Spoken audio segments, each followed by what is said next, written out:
your hold and protect the armadillo.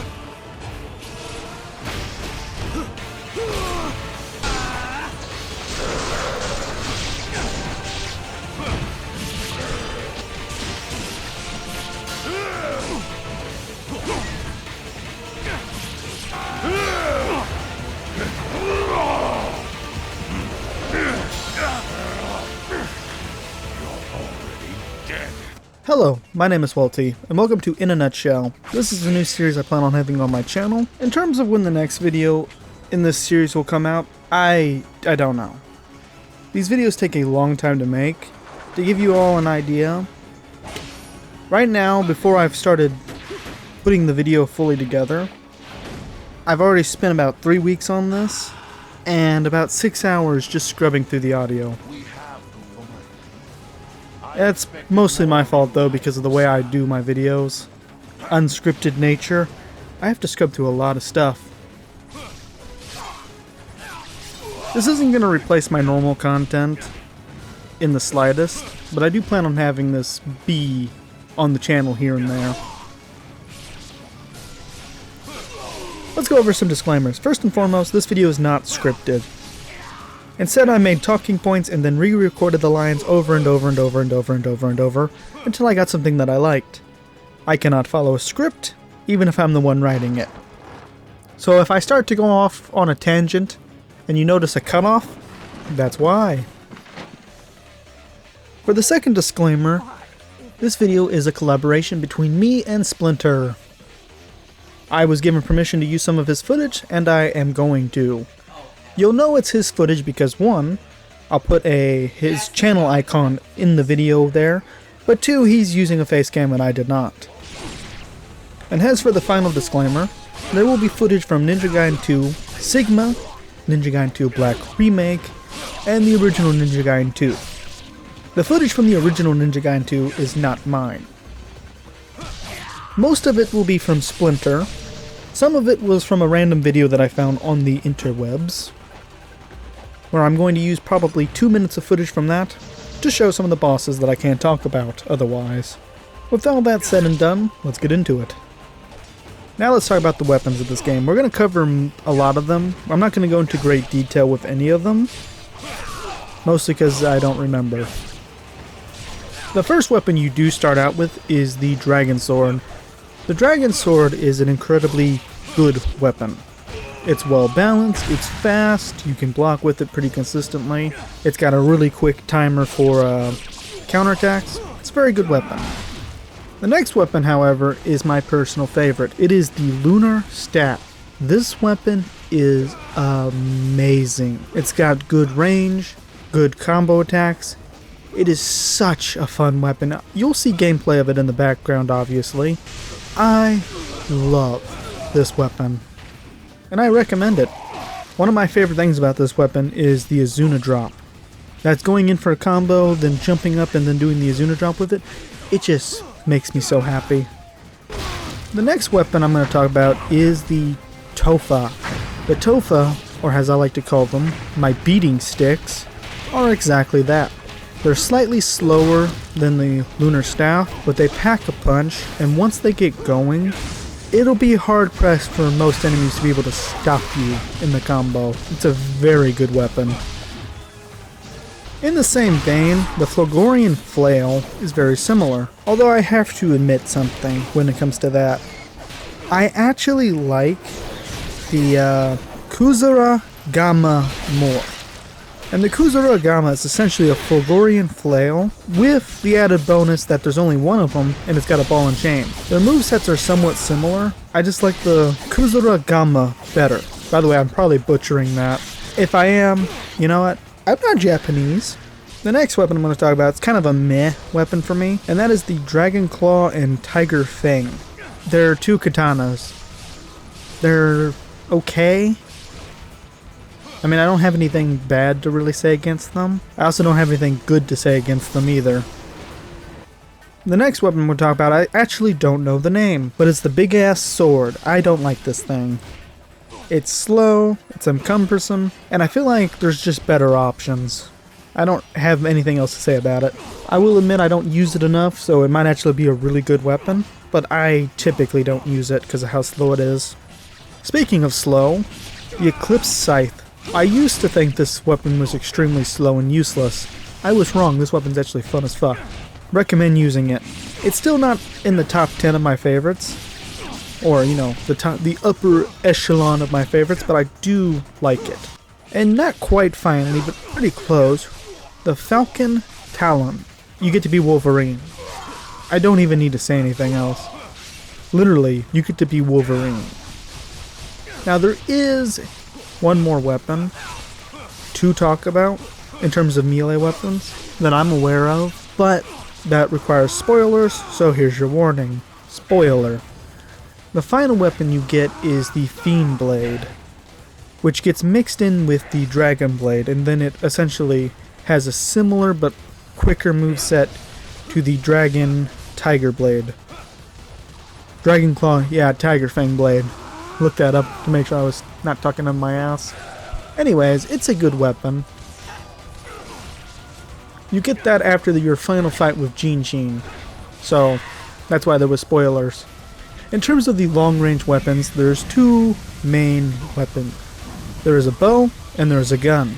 You can either kill your enemies with arrows, or kill your enemies with the Second Amendment. The Second Amendment kinda sucks because it's slower, but it packs a bigger punch. Now what is Nimpo? Nimpo has, to quote this lady from Ninja Gaiden Yaba, got to do something about that ninja magic shit. and it works essentially the same way as she just described. It's magical bullshit ninja magic.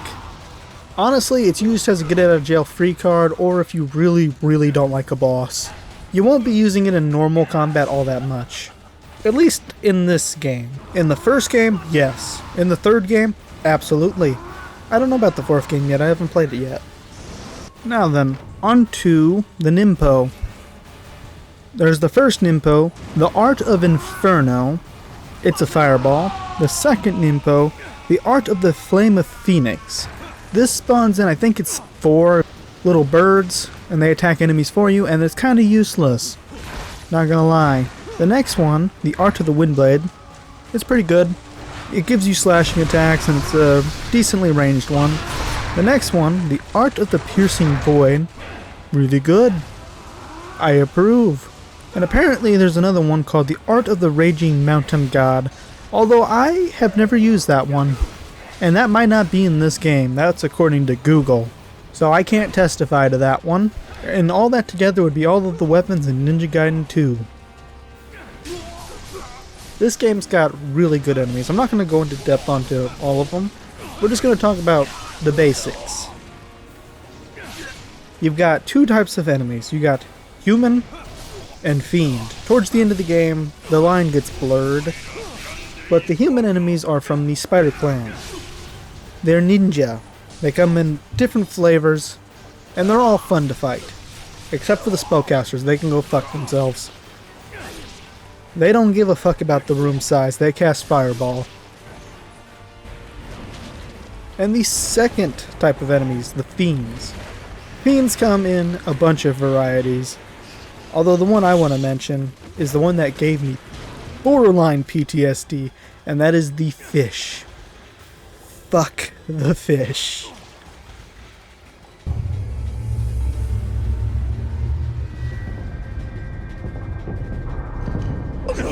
No, no, no, no, no, no, no! Wait. Hey! Wait!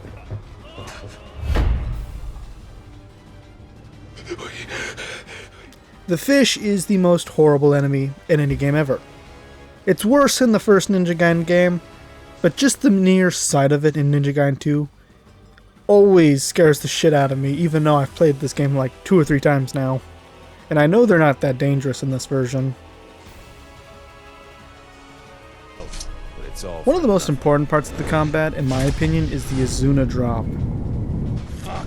But instead of talking about the Azuna drop in detail, I'm just going to show some footage from the hit game Ninja Gaiden Yaba. This here is Brian. Brian's going to be helping Ryu demonstrate the Azuna drop.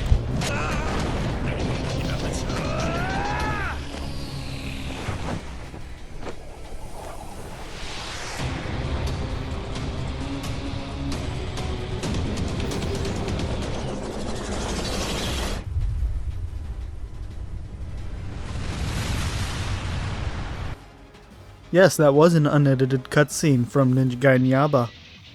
Is that how it plays in the real games? No, but it does feel like that when you pull it off. And it's not that hard to pull off either, but it always feels like that.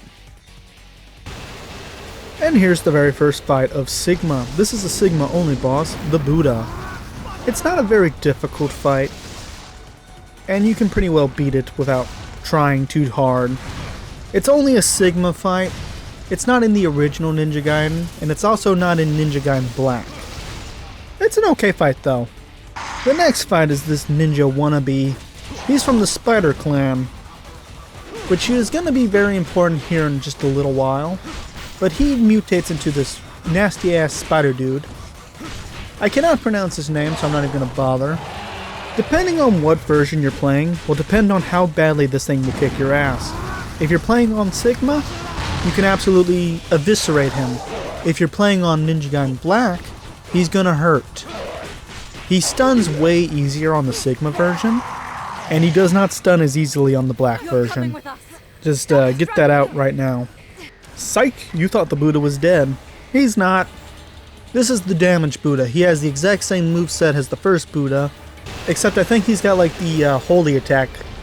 I think that's the only difference. It's the same thing. He's pretty easy. The next boss fight is once again the spider guy. It's a different one, but it's the same enemy. I think in total you'll fight like maybe 5 of these throughout the entire game. Once again, depending on the version, depends on the difficulty. This is Jinshin. Jinshin is a fucking badass. He's the second coolest character in this game. Now, his motivations for wanting to fight you are kind of interesting. Essentially, it's about the rivalry between your clans over the eons, and the Spider Clan's fading from power. To be honest with you, the first few times I played this game, I genuinely thought he was just pissed off from all the Spider Ninja we killed in the first game. And honestly, I feel like that would have been a better story for it. But what we got's actually pretty good too. With Genshin, I recommend dodging, but not jumping, because if you jump, you're going to get flying swallowed very, very quickly. I do recommend parrying, but don't parry exclusively. But yeah, keep up the pressure, keep up the defense, and you'll get through him. He's not too terrible. When it comes to his Ninpo, I recommend waiting till the last possible second to dodge. If you do that, you will usually dodge it. Once again, depending on the version, actually this is the last time I'm going to say this, nearly every fight is harder than Black. In the Black version, he is a blender. In the Sigma version, he stuns way easier. And when I mean stun, I mean when you hit them, he has recoil. In Black, that's not the case. With this fight finish, our ninja man heads to New York. Here in New York, we get, I think it's 3 bosses, but it might be 4. The first fight is Giga Death. This worm motherfucker is extremely easy in both the Black version and the Sigma version. Just stand at one end and shoot it with a bow. The game would genuinely be better if it was not in it, but it doesn't. It's so easy on both versions, I forget it exists. Fee fi fo fum, I smell the blood of a Hayabusa. Yep, we're talking about the Cyclops giant wannabe bitch. This guy's pretty easy. You fight him twice, technically a third time, but the third time he's got a different model. His second encounter is significantly, well, it depends on the version, but it can be harder. But he's all around just a pretty simple fight. The quickest way to take him down is by attacking his chest, which will then stun him, and then you'll be able to hit him in the head, which is what does the most damage. About a 4 out of 10 difficulty. He's not hard. The only time he gets hard is when he doesn't want to stun, which does happen. Now, we encounter our very first greater fiend, Alexei. He needs to be on a list. This guy is a predator. 100%, without a doubt, needs to be on a list. He probably is on a list. This topless fiend uses lightning. He's pretty quick, but he's not that bad. It kind of depends. You can get unlucky with him, and he'll just do some grab looping, But if you don't get unlucky with him, you should beat him within your first attempt, or even your second. Immediately after fighting Lexi, in the Sigma version, this is a Sigma exclusive, is the Statue of Liberty. In ideal, this would be a cool fight, but it's just the Buddha fight again. The only difference is in Phase 2 you have to use a bow to shoot, I think it's the head or like a chain or something. But it's essentially the Buddha fight again, so kudos to that. For our next boss, we have the brothers, Beaky and the Brain, or Red versus Blue. These guys' motivations is they're trying to lure Ryu Hayabusa out to make him waste time, so they kidnap a boy named Sanji. Instead, they get the Shrine Maiden, and she kicks their ass. This is her only level, by the way, which is just a shame, because she actually plays pretty good. We will be seeing these guys again, though. The Water Dragon. This guy is a bow fight. You can use melee attacks, but honestly, just use a bow or your newly acquired Second Amendment, and you can kill him really quickly. Fee fi fo fum yet again. Reason why I say that is this guy nearly has the exact same moveset as the giant, but is in a skeleton form. He also works essentially the same way. That's why I said glorified reskin, because it kinda is. All the tips I gave you for the first fight pretty much work here. I think the only attack he's got that's new is the grab attack, but I could be wrong. For our second greater fiend, we have Wolf, the Wolfman. This guy wants excitement. He needs excitement, so he has his minions go through and kill an entire city of weak people. I don't understand the logic behind it, but it is what it is. To fight him, the best course of action would be to actually jump over him, because if you jump behind him, you can a lot of the time avoid a lot of his attacks and continue attacking yourself. You can also dodge though. He's not a hard fight though. Very good fight, I approve. It's a blast from your past with sass and that lolly ass. This ugly motherfucker is a Ninja Gaiden 1 boss. Once again, this is the only Rachel level in this game, so it's kind of fitting that the boss you get is from Ninja Gaiden 1. This guy though, he sucks. His whole shtick is making you fight normal enemies until he decides he's gonna participate. I don't like him. Here we are fighting Genshin for the second time. Literally everything I said from the first fight with him is the same. I don't think he gets any new moves. It's kind of just a skill checkpoint. It's rollin', rollin', rollin', rollin', rollin', rollin'. It's suck, suck, suck, suck. Ah, the armadillo. This guy sucks. Period. He's in both versions. Actually, he's in all versions, as far as I'm aware. This guy sucks. You attack his tail, he makes it difficult. Just spam healing items here. This isn't really a test of skill, it's a test of patience.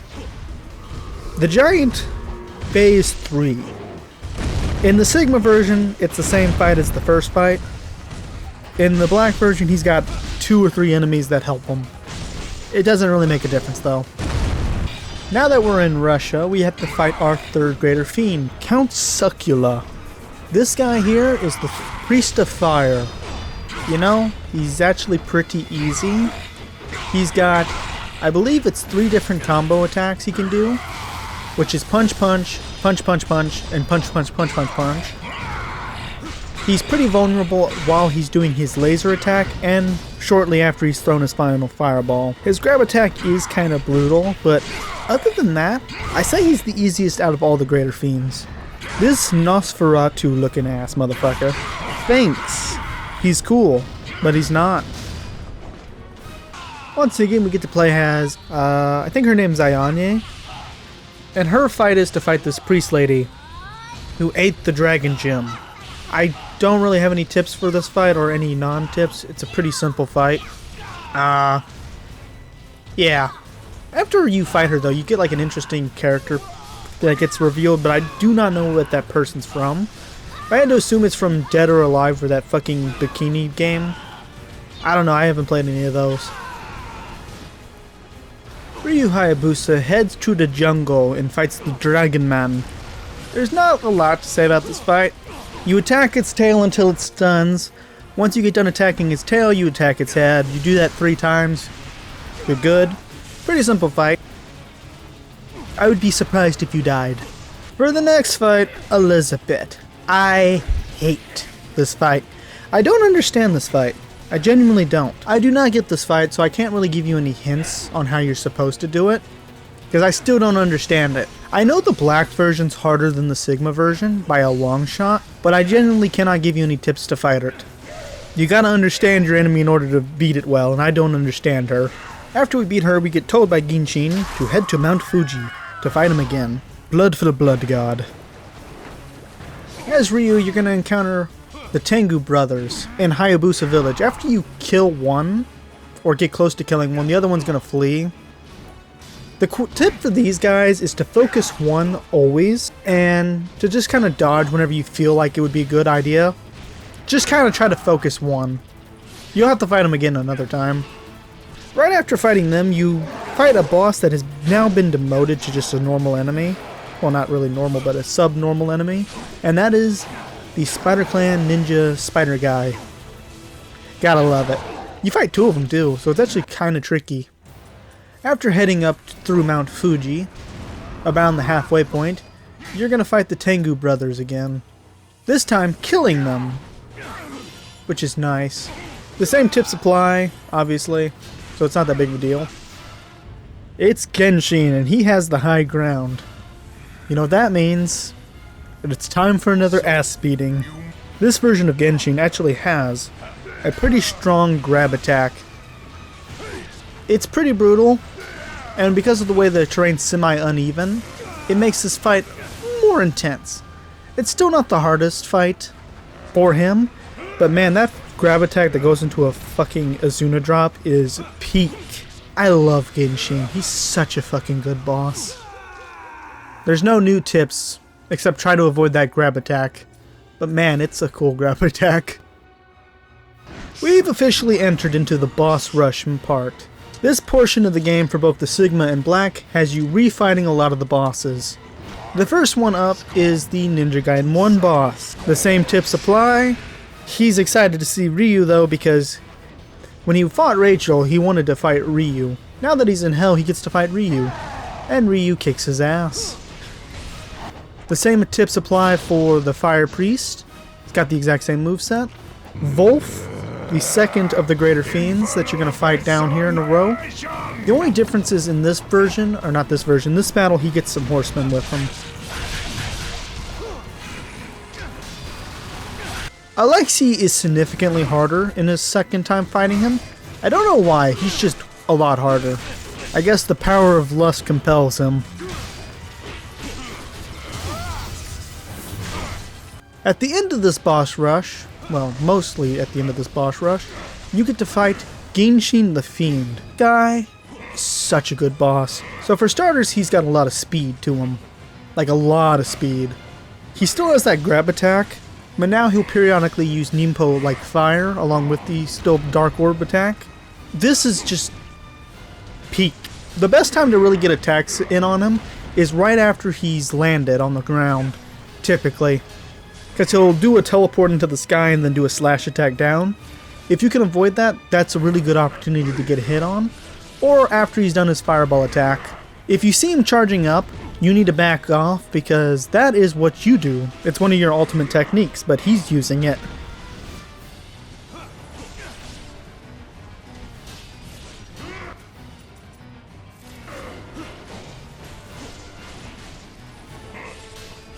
Not the greater. Right after fighting Genshin, the Fiend, you fight Elizabeth again. It's the same fight, fuck her, well, let's move on. This isn't a boss fight, but I'm gonna consider it one. In the Black version, the room right after Elizabeth is harder than Elizabeth is. It's because of the amount of mages there are in that room. It's very hard. It's not a boss fight, but I consider this an honorable mention, because this room's fucking hard in the Black version. In the Sigma version, it's extremely easy. Old man's got hands. Well, not really. This is Dagrada, I believe is his name. This guy here, I have a tip for you. It's a very simple tip. Focus him. Do not focus any of the enemies other than him. Just focus him. You'll be fine. The Fetus God.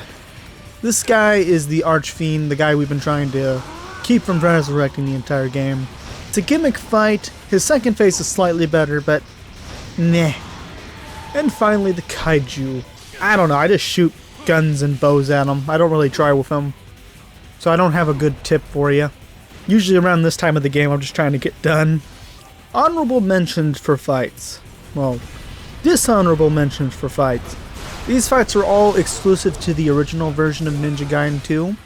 The first one we have is the Death Worm. This guy looks like that one worm fight from Ninja Gaiden 1, and it's instantly bringing bad memories. So let's move on.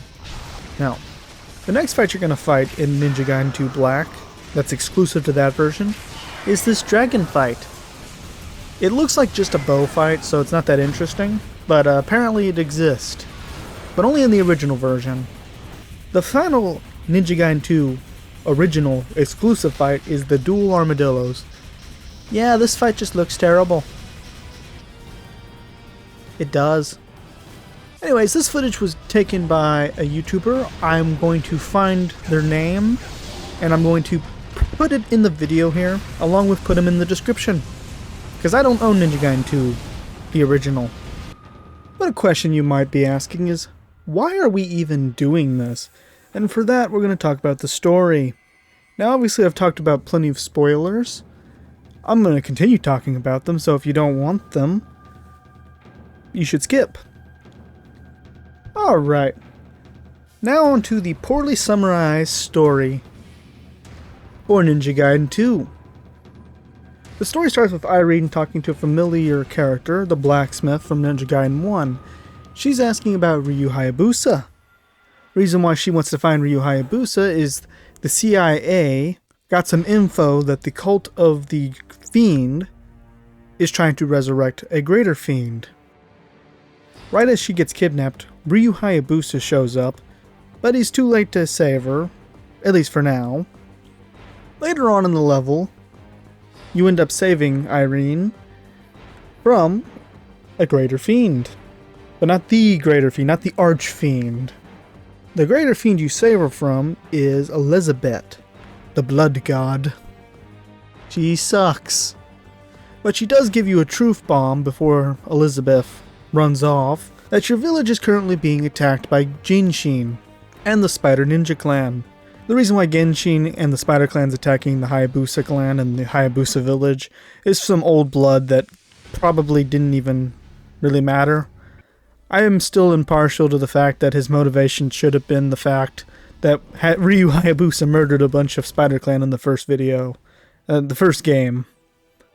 Anywho, Ryu Hayabusa manages to get back to the Hayabusa village right as it's being completely sieged. Like, at this point, the Hayabusa clan and all the ninja they've employed are either dead or have fled.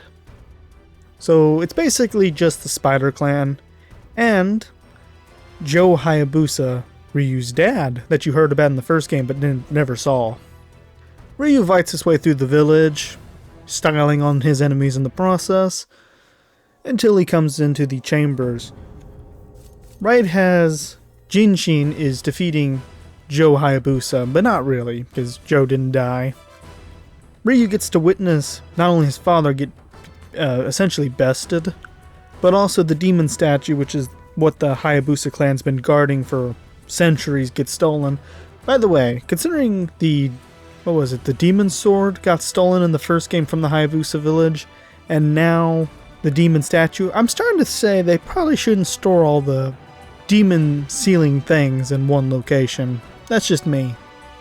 After surviving Genshin, Ryu gets essentially a bit of information that a bunch of greater fiends have awakened, and that's what the rest of the game turns into.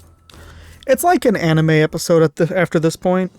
Essentially, Ryu goes from place to place, and there's enemies in each of these locations, and by killing them all, he makes it better. So it's kind of like the anime trope where the protagonist comes to a city or some shit and then discovers the plot, except Ryu does it slightly differently because he doesn't actually help anybody.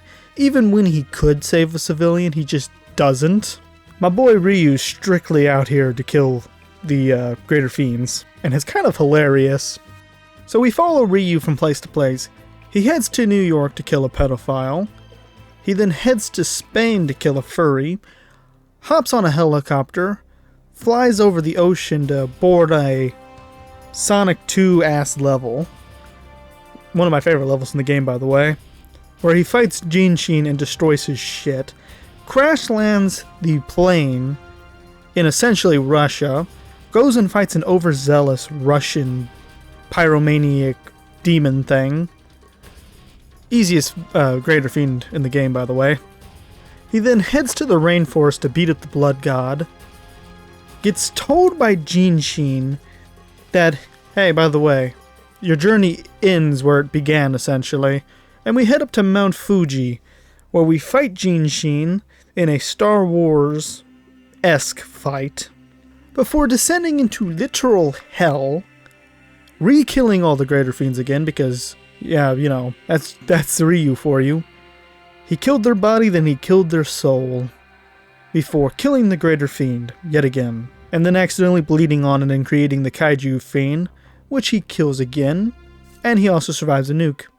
He gets the girl, he honors Genshin for honor's sake, and that's the basic premise of the game. I could go in more in depth, but I'm not going to. There are 3 sub-campaigns. They take place during the main campaign, but I'm going to call them sub-campaigns because they don't add a lot. The first one involves the Shrine Maiden. I don't even know her name. She gets 1 level, and she gets a boss that Ryu ends up killing anyways. It's fun, she's a fun player. Her story is, she's looking for Sanji, a kid that the brothers, Pinky and the Brain, kidnapped. And she finds him, and she doesn't kill them, but she beats them up and they leave. The next story is Rebecca. Rebecca's in New York doing what she does, hunting fiends. That's it. That's the story. And finally, Yuki. Yuki's has to kill the priest lady from the Spider Clan, who stole the Dragon Gem, which is used to create the Dragon Sword, which is the most powerful weapon in existence. Now, the reason why they can't keep the 2 gems together is because the weapon is so strong that it warps reality the longer it's combined. So while I'm okay with that from a narrative perspective, you're telling me they didn't essentially guard the MacGuffin? Obviously, they don't have to guard the Dragon Sword that Ryu's using, but they really should guard the key to the MacGuffin better.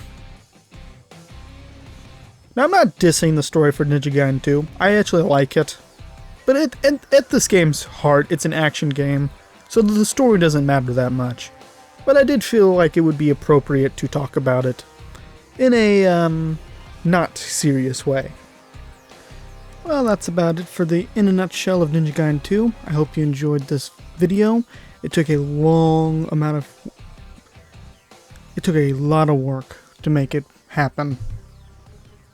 If you liked the video, give it a like. You dislike the video, give it a dislike. And I'll see you in the next one. Bye.